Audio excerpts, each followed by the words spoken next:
Hey, what is up, soccer fans all over the world? Welcome to the Saudi Soccer Show. What an exciting week in the action for the Saudi Pro League. I'm one of your hosts, Brian Lofermento, joined by the voice of soccer in America, Nick Webster. Nick, how you feeling this week?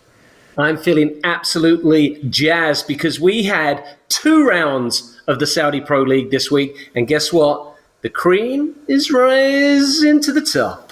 It's true, and I'll tell you what, a few weeks ago, you were doing your little samba dance here on air. Well, this week, it was Cristiano Ronaldo doing a traditional Saudi dance after his goal celebration, which I don't know which fans loved more, the C or the Saudi dance, but I think we've got to start with Ronaldo's Al Nassr. Nick, you've had a lot to say about Ronaldo's men this season. Where are you at right now with them?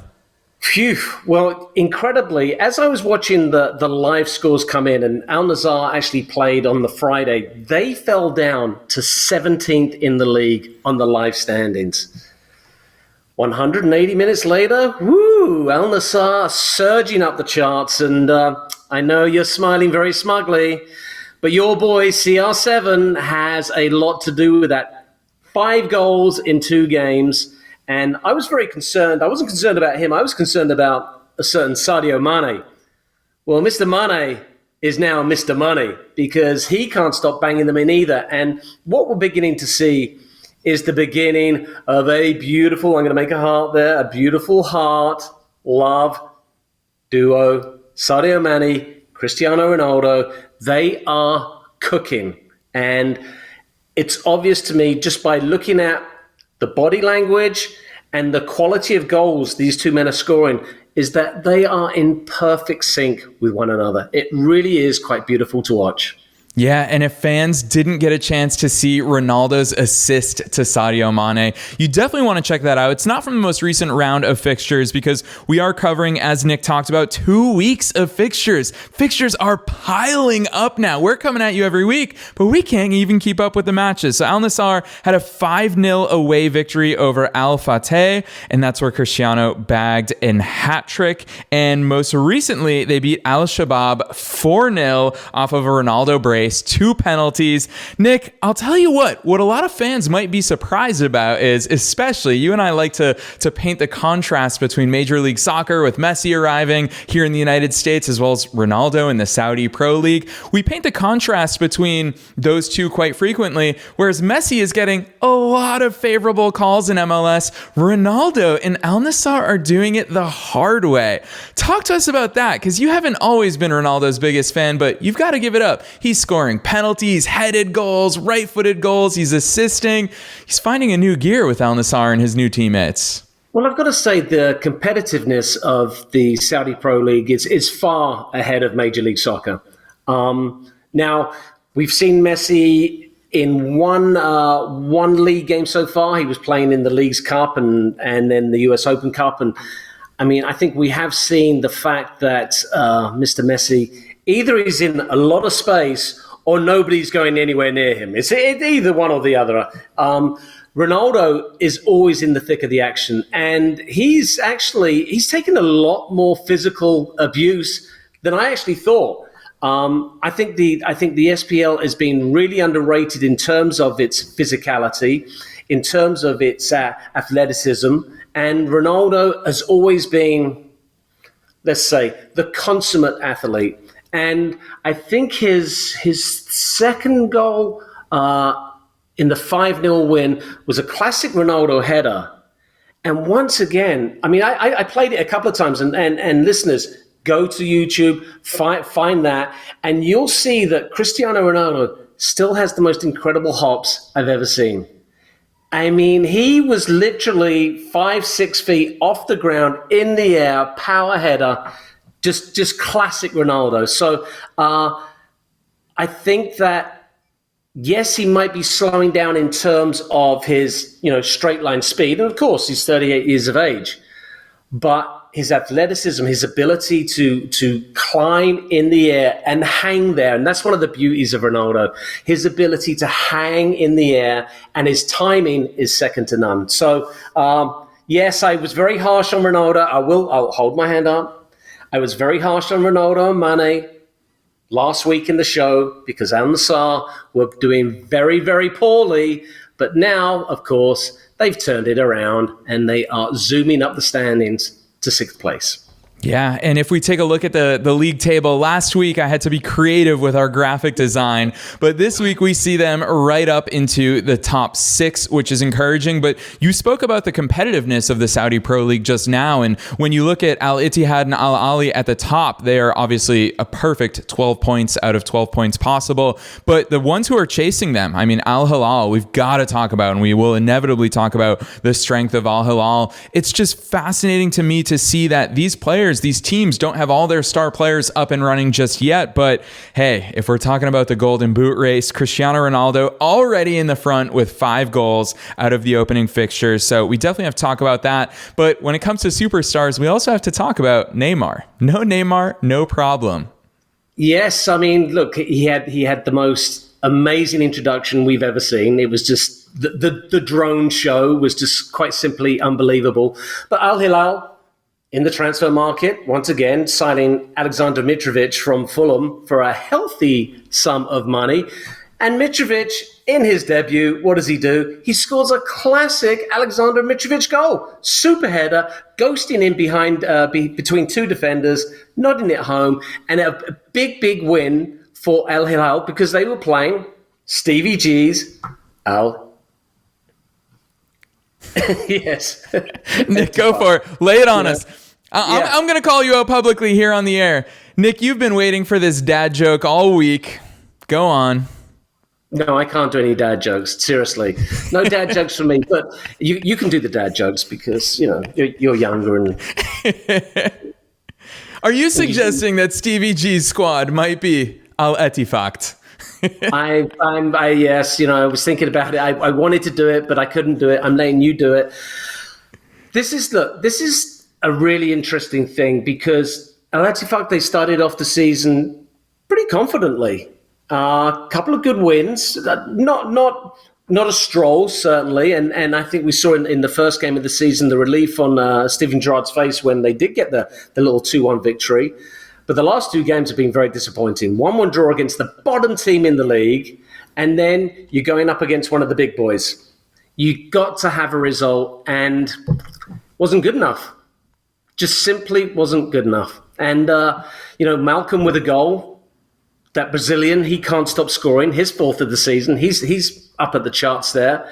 And I got to say, Jorge Jesus, the manager, is really finding a beautiful blend and a beautiful chemistry within his squad.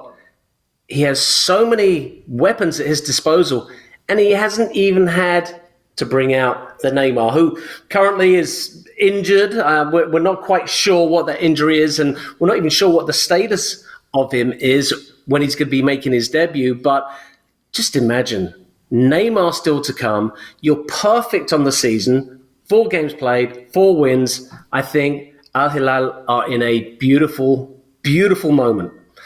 For Steven Gerrard, I got to say there's some pressure because he has spent a lot of money, and dropping 5 points is absolutely brutal. Let's go back to the standings, and you can see exactly what we're talking about here. I mean, you're already 5 points off the leaders, and that's going to be tough to make up because who are you going to get the points back off? You've got to go Al Ittihad. Are you going to win there? No, you're not. Are you going to beat Al Nassr on the road? Probably not. So unless there's a huge slip up, Gerrard has got to find a way to get his squad playing on a more consistent basis. And look, for me, anytime you go to a game and you don't get on the score sheet, alarm bells are ringing because this game is about goals. You've got to score goals to win games. And 1 goal in their last 2 games, it's not good.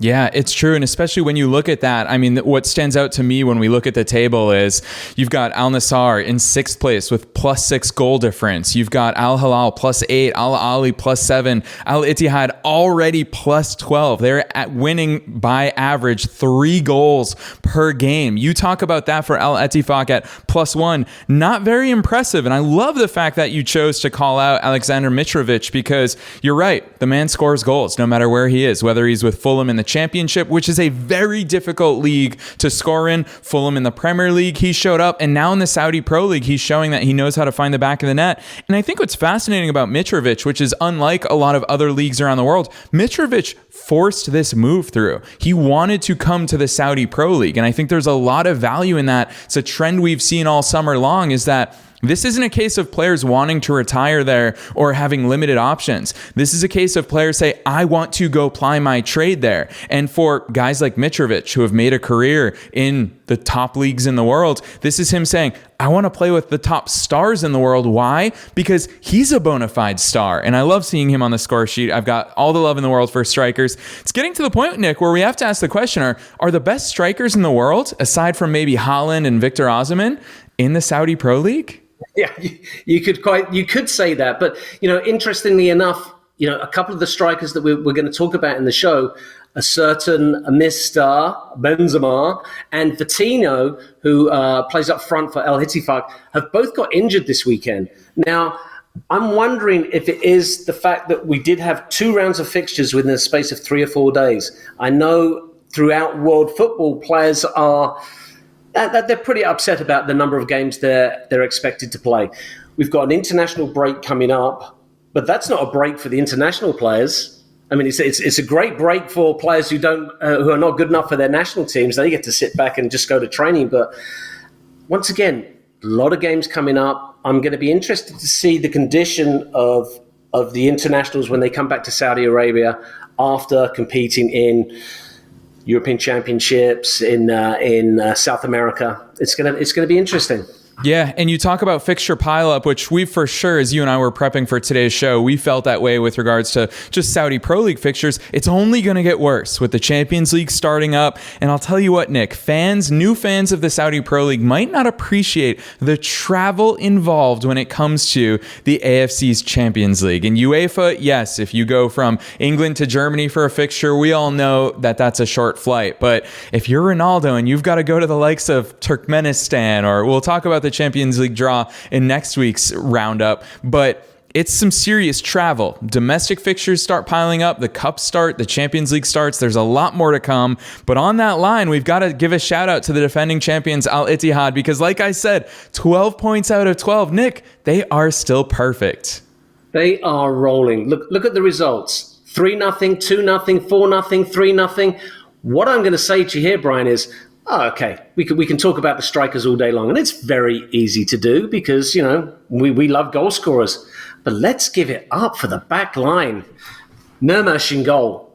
Yet to concede this season. Hawazi is one of the best left backs going. I love Boussamed. And Gro is the number 1 for Nuno Espirito Santos's team. He's just superb as well. So you've got great competition within the goalkeepers. And as I've said to you before, they have the greatest shield ever in front of their back four, N'Golo Kante and Fabinho. And N'Golo Kante even got an assist this weekend. So I've got to say that, Nuno Espirito Santo is probably giving his guys license to go forward when they see the opportunity. And I think Fabinho and Kante have traditionally been, defensive-minded players, but we also know that they're incredibly skillful. And the fact that they're getting these clean sheets, the confidence running through the team is superb. Jota got his first goal of the season. And I love Coronado as well. He's getting third goal of the season. He's got 2 assists already.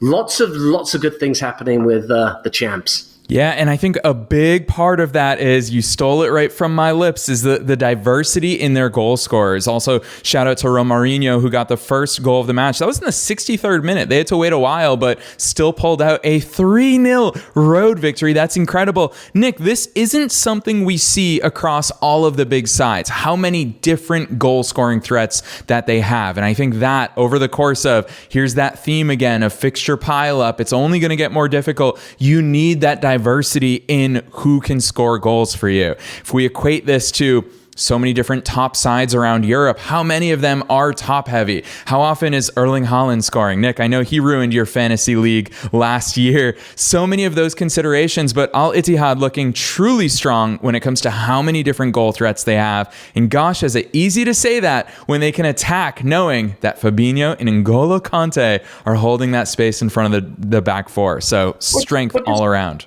Yeah, I mean, just think of the confidence that gives you as an attacking player. You know that you can try something different, because if you lose it, there's protection behind you. How many times, and especially in the modern game, so many goals scored from counter-attacking. How do these counter-attacking happen? Because of a mistake. A forward gives away a ball in a dangerous area, and all of a sudden, the other team's off to the races. That doesn't happen when you have Kante and Fabinho sitting there. Yeah, it's true. We've got to move on, because I'll tell you what, anyone who just says, can I get into the Saudi Pro League? Let me pick a team. Let me look at the league table. They're inevitably going to see one name that stands out, and that's Al Ta'awoun. Nick, look at their start to the season. They're in the top 4. You and I didn't peg them as one of the 5 to look for this season. What's secret and magic in the water? Well, once again, it's the back line. The last 3 games, 270 minutes, they have conceded how many goals? I'll give you a little hint. Oh, that's none. Okay, Malson in goal is so athletic, and he's one of these goalkeepers that just absolutely owns his box. You know, we see great shot stoppers, we see goalkeepers who are good with their feet. But I love the goalkeeper that controls the entire penalty area, and he certainly does that. Yeah, and I want to talk about Mateus for a second, because I think that he's obviously been instrumental in their success. What I love, Nick, I always love this in a player. He's a very skilled Brazilian player. Missed a penalty in, let's see what minute it was. It was 8th minute, and he missed a penalty, went on to grab the winner, the one and only goal of the game in first half stoppage time. That says a lot. And I think when you look at their results so far, you talk about the strength of their defense, edging out 1-0 wins here and there as they've done in the past 2 fixtures. That's the sign of a good team. Well, Kadesh is their captain. He's a classic centre-back, strong, commanding, and I always love it when the centre-back's the captain, because they get to see the entire pitch around them, okay? And he is just a wonderful leader. And his partner, Giroto, they are almost telepathic, the way they're working off each other, the way they're supporting one another. And as we know in football, it's all about pressure, cover, balance. Those two have got it down. An interesting 4-3-3. So they're very much an attacking mindset. El Mahoudini is their holder, and he's very, very consistent. And like you say, up front, you know, Mateus he's got this knack for scoring goals. So I think Pacelis Chamuska, their coach, is got to be delighted with the start. They haven't played any of the big boys yet, though. So that's going to be the acid test. If they can get results against the big 5, well, we're calling it the big 4 now because Etifaka are just falling away. If they can get results against the big 4, Al Ta'awoun are for real, and they could push for a Champions League place. I don't think they're going to win the league, but Champions League football for this outfit would be just incredible. Nick, listeners already know about my love for Al Nassr. I don't know if that was a cheeky dig at Cristiano Ronaldo's Al Nassr, but Al Ta'awoun, the opening week of the second match day, a 2-0 win away to Al Nassr. Might they be more legit than we give them credit for already? Well, no, because I think they call Al Nassr. Al Nassr had won the it was the domestic cup. The domestic cup the day before. Yeah. So it was definitely a weakened team. So I'm not going to give Al Ta'awoun the big shout out just yet. Once they beat one of the big four who have their starting 11 in front, then they're for real. Yeah, I'll tell you what, Nick, we have been talking about the Saudi Pro League for 19 and a half minutes now. We've talked about a lot of goal scorers. We've talked about the Golden Boot race. One man we've not talked about is Karim Benzema, who looks like he picked up a first half injury this past week. We have no idea how long he's going to be out. How big of a blow is that, Nick? I mean, I think this is huge because without a shadow of doubt, he's the big stars of the league. And the sad thing for me is that he is usually very durable. You know, when he plays for Madrid, he was never injured. And so I think this is going to be a big concern for the team. Now, what is the injury though? This is the thing that's arousing my suspicions. No one's talking about the injury. He's injured, but what is the injury? And when that happens, it usually signifies to me that the injury may be a little bit worse than people are thinking. Because, usually it's a knock, sprained ankle, maybe, tweaked his knee, maybe a little hamstring strain, but nothing? I mean, I'm putting my detective hat on. I saw, when I saw him come out, it didn't look terrible, but it's a tough one. So, listeners, if you're out there, if you've got any information about Benzema's injury, let us know. Yeah, particularly tough when you look at Al Ittihad. We keep, every week we're talking them more and more up to this week we're talking about the champions stay perfect. Well, their next fixture is against Al Hilal. Nick, it's definitely the big derby of this weekend's action. What's your pick looking forward to this weekend? Wow. The two unbeatens. I mean, it's what's the equivalent? It's Madrid versus Barcelona. I have to say that I have to go with Al Hilal because without Benzema, I don't think they're the same team.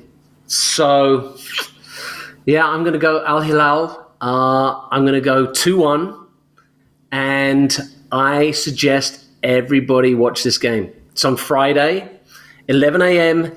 Pacific time. So that's 2 p.m. for all of us East Coasters. Nick and I are repping East Coast and West Coast. Perfect. So, and I think it's a day off school for many kids as well. Yeah, that's true. The long weekend coming up, and what a way to start this weekend's action. Nick, it's actually something we've never talked about here on the Saudi Soccer Show, but I think for football fans, soccer fans all across the United States and all across the world, to me, this is a very unique part of what makes the Saudi Pro League so special is that how many of us, Nick, you are just as guilty as I am, if not even guiltier, how much do we go through the week just waiting for the weekend's action? And I love the Saudi Pro League scheduling because it gives us quite often midweek action. Nick, I feel like you and I are constantly texting about football these days because the Saudi Pro League not only has a lot of fixtures, but they're different from the weekend action that we're used to in Europe's top leagues. Well, I think this is a smart move by the Saudi Pro League in terms of scheduling. Why do you want to go up against the Premier League? That makes no sense whatsoever. You have some of the best players in the world. Give them an audience, and that's what they're doing with this scheduling. I think it's really smart. Yeah. Nick, speaking of scheduling, we have to talk about, because this is going to be our last episode before the European and for the most part, worldwide transfer window closes. There's a lot still going on in Europe's top leagues, Europe's top clubs when it comes to summer transfer activity. Are you still expecting? I know we talked last week about this and Mitrovic came in and since scored a goal on his debut. What are you still expecting as far as transfer action goes? Well, I think the European window closes before the Saudi window. So I would not be surprised to see a couple of these teams swoop in. We just saw Laporte went from Man City. Okay, he's arriving very, very shortly. He'll be in action probably this weekend. So I think there's going to be another couple of big moves. When you tab up the money being spent, obviously the Premier League has spent the most money this year. The Saudi Pro League comes in number 2. Yeah. Saudi Pro League spent more than the Bundesliga, Serie A, and La Liga combined. So don't be surprised if there's another couple of monster moves. I mean, we spoke about Salah. Supposedly that's, it's not going to happen, but money talks. And if someone goes to Liverpool with £200 million, Liverpool are going to sell Salah. Yeah, I want to ask you. It's business.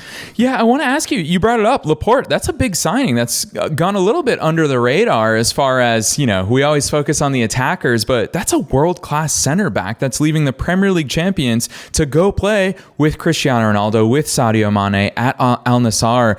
Is that reactive? You think Al Nassr has just been looking to splash the cash after a slow start to the season? Is this a statement that they want to compete in the Champions League this year? Where's he fit in there? Is he going to be immediately the best center back in the league?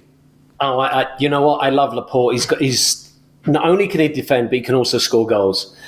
I'm actually kind of surprised that City have let him go. Obviously, they got some good money for him. I guess Pep Guardiola's happy with what he's got, but I think Laporte is going to be a superstar in the Saudi Pro League.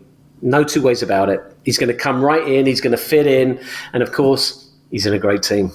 Yeah, I want to call this out, Nick, and I know it's going to be a running theme throughout the course of the entire season for us is kind of where does the Saudi Pro League fit in within the broader world and universe of football, and it just seems like during these episodes we talk about so many of Europe's top stars, and I think what stands out to me as a bona fide football fan, supporter, football mad is how much it just feels like these stars fit into the Saudi Pro League. Whereas we see Messi a class above. We talk about Laporte. He doesn't elevate the league. He comes in and matches the league where it is and where it's going. I think that's such an important thing for us to consider when it comes to the transfers that are going to be coming in is this isn't a part-time thing. We saw it in China a few years ago. This isn't one transfer window and we're done. Nick, what does it say about the direction that we're all going in? Well, I think you bring up a really good point, actually. Messi goes to MLS and the golfing class is, it's ridiculous. It almost makes MLS look bad. We've got these superstars coming into the Saudi Pro League and the golfing class isn't that big. These are great players, but there's already competition in this league. There's already great players. There's great homegrown players, and they're only going to get better by being surrounded by these world-class superstars. So, we said that the Saudi Pro League could be a top 5 league within 2-3 years. I'm getting very close to changing that statement and saying the Saudi Pro League is going to be a top 5 league this year. Yeah, I was wondering when you'd come around to that because I can't agree more, especially looking at the landscape. I've got my eyes. For example, one league that I like to throw into that just on the cusp of it is the Dutch Eredivisie, but we see the Eredivisie clubs always losing their top talents, and I think that's an exciting thing.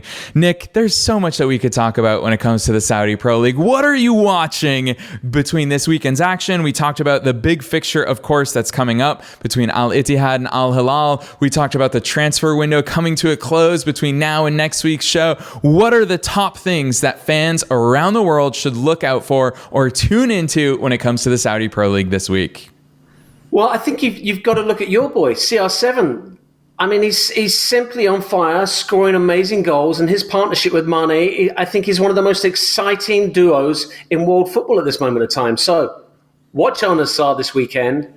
Watch Mane, watch Ronaldo, and see them do the business. And let's get this international break out of the way so we can talk about our favorite league, the Saudi Pro League. Yes, couldn't agree more. For those of you here in the United States tuning into the Saudi Pro League, Al Nassr does play Al Hazem this weekend. It's Saturday at 2 o'clock Eastern Time, 11 a.m. Pacific, so definitely check it out. That's Nick's match to watch for a very good reason. As Cristiano Ronaldo up top with Sadio Mane. Otherwise, wherever it is that you're tuning into this show, we love seeing our download numbers going up every single week because we know that more and more of you all around around the world want to tune in to the most exciting league in the world. I think as far as quality, we don't know where it fits in, but excitement, the Saudi Pro League has it in spades. So very proud about the growing fandom and excitement around this league. We would love a 5-star rating and review. It helps the show get to even more listeners and football fans all around the world. And the final thing I'll say is go to SaudiSoccerShow.com, leave us a voicemail. We'd love to play your opinions, your perspectives, your thoughts on your favorite team, your favorite player, your favorite predictions for what's coming in the Saudi Pro League. So you can find all of that at SaudiSoccerShow.com. Nick, parting words, take it away. Well, I've really enjoyed the last 4 rounds. I think the league is beginning, like I said, the cream is rising to the top. The big derby game that we're going to see this weekend, Etihad against Al Hilal. I can't wait for when these teams, the big boys start playing each other. Al Hilal Saudi will be just an incredible Neymar getting on the pitch. Let's see the Brazilian maestro. I'm just really excited. Yeah, perfect place to leave it. A lot to look forward to. We will see you, as always, next week here on the Saudi Soccer Show.